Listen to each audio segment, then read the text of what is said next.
என் கணவர் ரொம்ப தூரம் கார்ல போக வேண்டியதா இருந்துச்சு. பாருங்க, கொஞ்சம் சீக்கிரம் கிளம்புன்னு சொல்லி சொன்னாங்க. நான் என்ன பண்ணேன், கிளம்புறேன்னு கொஞ்சம் என்னால காலதாமதம் ஆயிடுச்சு. பாருங்க, அவங்க இப்படி சீக்கிரம் கிளம்புன்னு சொன்ன நேரத்திலே கிளம்பி இருந்தேன்னு வச்சுக்கோங்களேன், நாங்க போய் சேர வேண்டிய இடத்துக்கு சீக்கிரம் போயிருப்போம். பாருங்க, அந்த ஒரு சின்ன கீழ்ப்படியாம நாங்க சேர வேண்டிய இடத்துக்கு சரியான நேரத்துல போய் சேர முடியல. அதே போல நாங்க வாங்கணும்னு நினைத்த அநேக பொருட்கள் வாங்க முடியல. அதே போல நிறைய காரியங்களை இழக்க வேண்டியதாகவும் நேர்ந்துடுச்சு. அப்ப நான் நினைத்தேன், இதெல்லாம் என்னது, நம்முடைய ஒரு சின்ன கீழ்க்கடியான் தானே அப்படின்னு சொல்லி நான் நினைத்து கொண்டேன். எல்லாவற்றையும் நாங்கள் வாங்கிட்டு திரும்ப வந்து கொண்டு இருக்கும் போது எனக்கு ஒரு யோசனை வந்து, என்ன தெரியுமா, லாசரு மரித்து 4 நாள் ஆயிற்று. ஆண்டவர் அந்த இடத்துல லாசரின் கல்லறையின் இடத்துல நிற்கும் பொழுது மார்த்தா இடத்துல பார்த்து ஆண்டவர் சொல்லுகிறாரு, கல்லை எடுத்து போடுங்கள் என்று சொல்லி. பாருங்க, அதுக்கு அவ என்ன தெரியுமா சொல்ற, ஆண்டவரே 4 நாள் ஆயிடுச்சு யாருமே அப்படின்னு சொல்லி சொல்லும் பொழுது ஆண்டவர் சொல்லுகிறாரு, நீ விசுவாசித்தால், என் வார்த்தை நீ விசுவாசித்தால் நீ அற்புதத்தை பார்ப்ப. இன்றைக்கு நான் தான் சொல்லுறேன், இன்றைக்கு அற்புதம் நடக்கிறதுக்கு ஒரு தடையா ஒரு கல் இருக்குது. இன்னைக்கு விடுதலை பெறக்கூடாதபடி ஒரு கல்லு தடையா இருக்குது.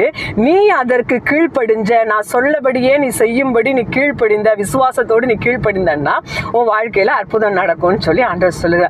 அப்ப பாருங்க, அதுக்கப்புறம் அந்த கல்லை எடுத்து போடுகிறார்கள் என்று சொல்லி பார்க்கிறோம். அங்க அந்த இடத்துல லாசருவே வெளியே வா என்று சொல்லி ஆண்டவர் கூப்பிடுங்க. கல்லை எடுத்து போட வரைக்கும் லாசருவே வெளியே வான்னு சொல்லி ஆண்டவர் கூப்பிடவே இல்லை. இப்படிதான் நிறைய காரியங்கள் பார்த்தீங்கன்னா இன்னைக்கு நம்ம வாழ்க்கையில ஒரு கல்லா இருக்கும். பாருங்க, மற்றவங்க மேல இருக்கிற விரோதங்கள், கோபங்கள், வைராக்கியம், இன்னைக்கு மற்றவங்களுக்கு ஏதாவது அவங்க மனம் வருத்தப்படும்படி காரியங்களை செய்துட்டு நான் எப்படி மன்னிப்பு கேட்டுருவேன், நான்லாம் மன்னிப்பு கேட்டுருவேன்னு சொல்லிட்டு அப்படிப்பட்ட என்ன பண்ணுவாங்க, அதுல ஸ்டப்பான் தான் நிற்பாங்க. அவங்க நினைத்து கொள்வாங்க, நாங்க இதெல்லாம் செய்தாலும் எங்க வாழ்க்கையில அவன் நிச்சயமா நடக்கவே நடக்காது. ஏனென்று சொன்னா அவன் நாருன்னு சொன்னா, அதனால ஆண்டவர் உடனே அந்த இடத்துல கல்ல அவர் எடுத்து போடல, நீ தான் எடுத்து போடணும்னு சொன்ன. அதுக்கப்புறம் ஆண்டு சொன்ன, விசுவாசிக்கலையா, விசுவாசித்தால். அதுக்கப்புறம் அப்படியே கீழ்ப்படிந்து அந்த கல்லை எடுத்து போட்டதுக்கு அப்புறம் அற்புதம் நடந்து. இன்னைக்கு உங்க வாழ்க்கையில ஏதோ ஒரு அற்புதத்துக்காக நீங்க காத்துக்கொண்டே இருக்கலாம், ஏதோ வாழ்க்கையின் விடுதலைக்காக காத்துக்கொண்டிருக்கலாம், மாற்றத்துக்காக காத்துக்கொண்டிருக்கலாம். மாற்றம் வரமாட்டேங்குது, ஜெபிச்சு பாக்குறேன், ஜெபிச்சுக்கிட்டே தான் இருக்கிறேன். நீங்க ஜெபிக்கிறதெல்லாம் சரிதான், ஆனா இன்றைக்கு மற்றவர்களுக்கு விரோதமாக நீங்க செய்த காரியங்கள்ல இன்னைக்கு தேவன் சொல்லுகிறபடி கல்லாக, இன்னைக்கு தடையாக ஆண்டோடைய வார்த்தை அந்த கல்லை தாண்டி போகக்கூடாதபடி அது என்ன பண்ணுது, தடுத்து போட்டுருது. அப்ப அந்த கல்லை நீங்க தானே எடுத்து போடணும். நான் கல்லை எடுத்து போட மாட்டேன், ஆனா கல்லறைக்குள்ள இருந்து லாசரு வரணும்னா அது முடியாத காரியம். ஆனா கல்லை எடுத்து போட்ட உடனே ஆண்டவர் என்ன பண்ணிட்ட, லாசருவே வான்னு சொல்லி ஒரு ரத்த சத்தமாய் கூப்பிட்டார. உடனே பாருங்க, மரித்தவன் எழுந்து வெளியே வந்தான் என்று சொல்லி.